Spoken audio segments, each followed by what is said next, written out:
पंतप्रधान नरेंद्र मोदी यांच्या ऑस्ट्रेलिया दौऱ्यादरम्यान भारत आणि ऑस्ट्रेलिया यांच्यामधील सर्वसमावेशक धोरणात्मक भागीदारी अधिक मजबूत झाली आहे.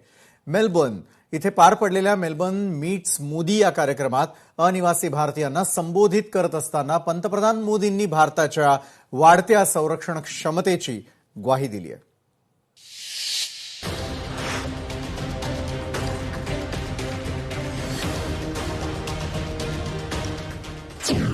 भारताच्या संरक्षण सिद्धतेला जग साक्षी. पंतप्रधान मोदींनी दिली वाढत्या संरक्षण क्षमतेची ग्वाही. ऑस्ट्रेलियात संरक्षण ऊर्जेबाबत महत्वाचे करार. दहशतवाद्यांचे सीमापार अड्डे ऑपरेशन सिंदूर दरम्यान ज्या रीतीने उद्ध्वस्त झाले त्यातून भारताची संरक्षण क्षमता आणि संरक्षण आयुधांवरील विश्वासार्हता साऱ्यांना समजली.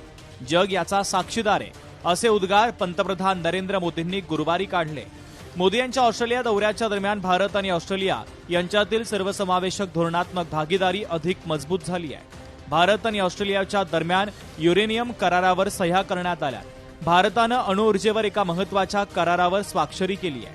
त्यामुळे ऑस्ट्रेलियातून भारताला युरेनियम पुरवठ्याचा मार्ग मोकळा झालाय. यामुळे भारताच्या स्वच्छ ऊर्जेच्या उद्दिष्टांना गती मिळणार आहे. दोन देशांमध्ये झालेल्या करारानुसार भारत आणि ऑस्ट्रेलिया मिळून क्रिटिकल मिनरल्स कॉरिडॉर देखील विकसित करण्यात येत असून कोकोस किलिंग बेटावर स्पेस ट्रॅकिंग टर्मिनल तयार केलं जाणार असून यामुळे भारताच्या गगनयान मिशनला मदत मिळणार आहे. महत्वाचे द्विपक्षीय करार नेमके कोणते झालेत पाहूयात. संरक्षण आणि सुरक्षा क्षेत्रातील सहकार्य.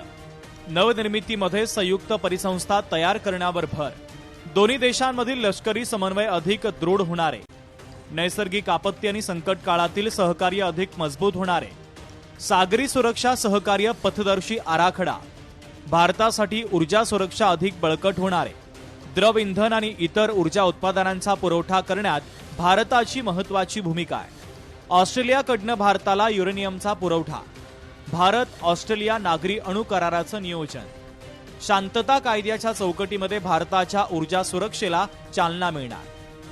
भारत और ऑस्ट्रेलिया जो कुछ भी करते हैं वो हम दोनों देशों के लिए भी शुभ होता है. इसका एक बड़ा उदाहरण भारत ऑस्ट्रेलिया ट्रेड एग्रीमेंट है. भारत और ऑस्ट्रेलिया का एग्रीमेंट एक शुरुआत थी और आज ये कारवां दुनिया के लगभग 40 देशों के साथ ट्रेड एग्रीमेंट तक पहुंच चुका है. ऑस्ट्रेलिया बरोबर नागरी अणुसहकार्य करार केल्यानंतर 12 वर्षांनी दोन्ही देशांमध्ये युरेनियम पुरवठ्याबाबतचा करार झालाय. भारतीय तटरक्षक दल आणि ऑस्ट्रेलियाची मेरीटाईम बॉर्डर कमांड यांच्यामध्ये सागरी कायद्यांची अंमलबजावणी करण्यावर सहमती झाली असून सागरी सीमांच्या संरक्षणामध्ये सहकार्याचा करार आणि जहाज बांधणी, दुरुस्ती आणि देखभालमध्ये देखील दोन्ही देश सहकार्य वाढवण्यावर भर दिला जाणार आहे. पंतप्रधान नरेंद्र मोदींचा हा ऑस्ट्रेलिया दौरा केवळ दोन्ही देशांमधील राजनैतिक संबंध सुधारणारा नसून इंडो पॅसिफिक क्षेत्रातील सुरक्षेचं समीकरण बदलणारा आणि भारताच्या ऊर्जा गरजा सुरक्षित करणारा ठरलेला आहे. ब्युरो रिपोर्ट, लोकशाही मराठी, मुंबई. लोकशाही मराठी ऐका, पहा, जागरूक रहा.